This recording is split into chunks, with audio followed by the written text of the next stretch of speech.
Oh, Lordy. What's going on, everybody? This is Chris Classic, dropping a car vlog on the way to work. I hope you guys are having a wonderful and a blessed day.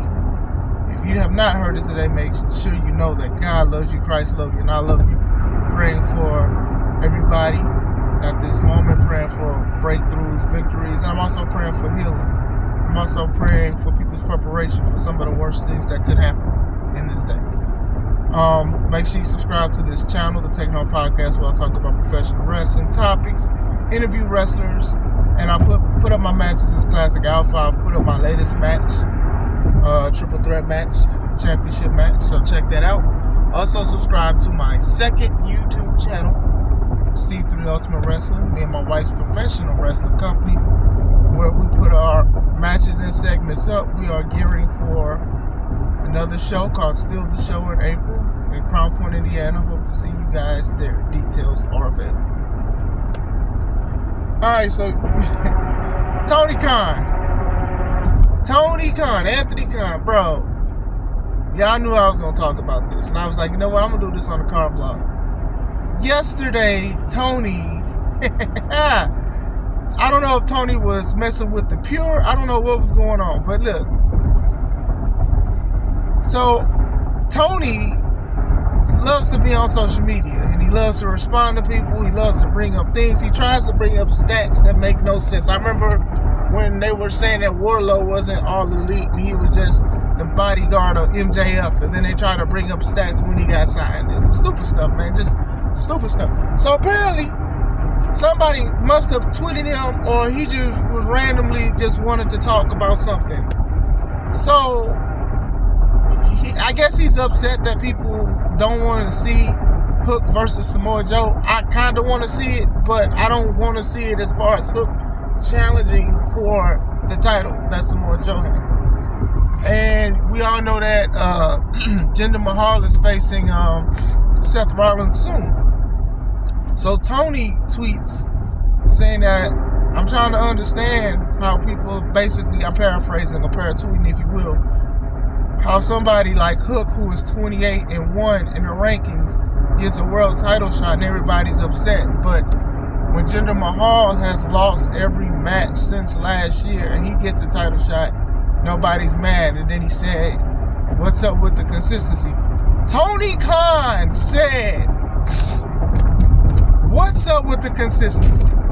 Anthony Khan said this. The same guy who books Abaddon most of the time during Halloween, where Abaddon gets a title shot out of nowhere. No wins or nothing. With the TBS title, she had a few victories, but still, Abaddon has a great record in AEW, but let's not act like Abaddon isn't let's not act like Abaddon is booked every week and things like that. Like, people are just seeing who Abaddon is. Probably didn't know who Abaddon was because we rarely see Abaddon. Jade Cargill was what, 50-something and 2, and you never gave her a women's title shot. She had the TBS championship, which was the secondary title. But if you're going off of that standard, because mind you, she was one of the most over women there, you didn't give her nothing. And this is what my homie Joe said. He brought up the Jade thing. All the people who show up on a debut and demand a title match and get one, or randomly you'll have somebody defending their title on Rampage or Dynamite or Collision. You came outside and talked about Jinder Mahal? You hindered the gender? How dare you, bro? How dare you? Listen, as an owner of a company, you cannot do that. You cannot go after wrestlers, even if they struck at you first.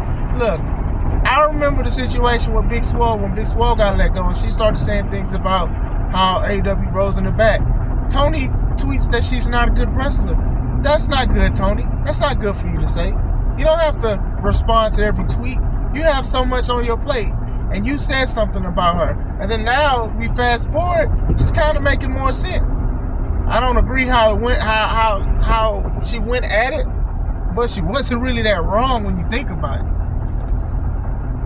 You know, if Vince, if Paul, if anybody else would have said the same thing towards Hook or anybody, I'd have said that they was bullies and things like that. So what's the difference from when Tony do it? Tony does not need to be on social media.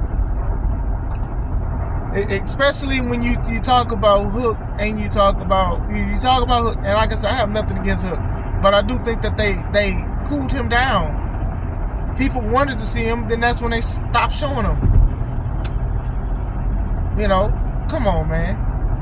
And then even Jinder said, "Who the F is Hook?" Like, it's jabs, but more people are siding with Jinder in this situation. Look, a lot of people did, for the most part, they rocked with Jinder and what he was saying in the promo from the previous video that I said.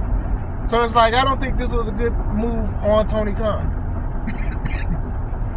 To talk about him and then to talk about consistency when, you know, your title pictures aren't consistent, feuds aren't consistent, turnouts aren't consistent, random pairings for tag teams aren't consistent. And I'm not sitting here like crapping on the wrestlers who work for AEW or anything like that, but these are things that I've been very critical about. So I'm not jumping out the window when I say this. As the owner of AEW, you know, where's Bryan Danielson at? He needs to get this man a fine. Since Danielson is in charge of finding people, somebody tell Bryan Danielson that his boss is out here tripping. Hey boss, he ain't working. Like, give Tony the fine. Tony needs a fine, because this is not what you do. So a lot of people have been talking about this and about tweeting about this, and then Eric Bischoff, who was very critical of Tony Khan, who has been critical for the past few days, especially if Sasha signs, he stated that basically it won't help anything. Now, as a big Mercedes Moné fan, I definitely see where Bischoff is coming from, because y'all got so many new and older guys, big debuts, and then it went nowhere as far as ratings go. And that's not a Mercedes fault. That's just how Tony presents things. So they've already been going back and forth. So basically, when he saw what Tony posted, he said, he basically called Tony a clown. And then Tony said, "Please go away, you has-been." He used the meme. And then Eric showed a picture when they brought him in for AEW, which they did. They brought him in for AEW. So if this dude's a has-been, you definitely use what he had been to get some ratings and things like that. Tony took like so many L's yesterday. Look, you cannot, I repeat, you should not, especially if you're in a professional wrestling company, you should not go after another wrestler. Some guys work hard for their spot. Sometimes people get handpicked. We all know these kind of things happen. But when you try to sit in and you try to tell me that Hook, like, you're really going after records, and people have been very critical on AEW doing records, because some people have great records and don't do nothing, or they get everything and have the worst record. So come on now, like, you pick and choose when the records are important. Y'all are not rewarding Hook with Samoa Joe or whatever. You're just padding for Samoa Joe to be more of a bad you-know-what. And he already is one. Who needs that victory? Samoa Joe does not. Samoa Joe does not need to face Hook. And I have nothing against Hook or whatever like that. But you know what I'm saying? But I don't think that that's a good thing to do. I don't, whoever talked to you or tweeted you or X'd you, whatever it's called, and made you that angry that you decided to talk about Jinder Mahal's losses,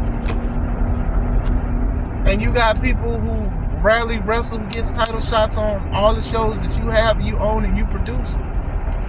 Tony got to take an L on this one. Tony definitely has to take an L. You got to take an L on his statement. You got to take the L because you got on Jinder. You got to take the L because even Eric Bischoff got on him. It's like, regardless if you don't like Eric Bischoff or not, the man had a point. He was definitely right on that. When you can show a tweet that, you know, oh, he lives in the past. He lives in the past. But you booked him. You brought him in.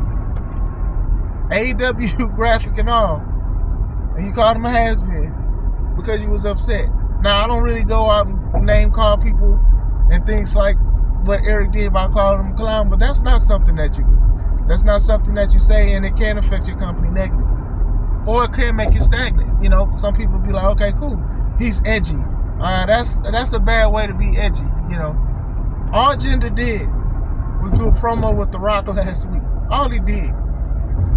And then he came out and did a promo with Seth this week. And then the following day, Tony's talking about his record. Nobody's looking at Jinder Mahal's record. Most of us know how it's going to end with this situation. Some are hopeful, and that's fine. Things happen. Some things can change. But at the same time, you try to hinder the Jinder, and you're paying for it. Like, people really are like sticking up for Jinder.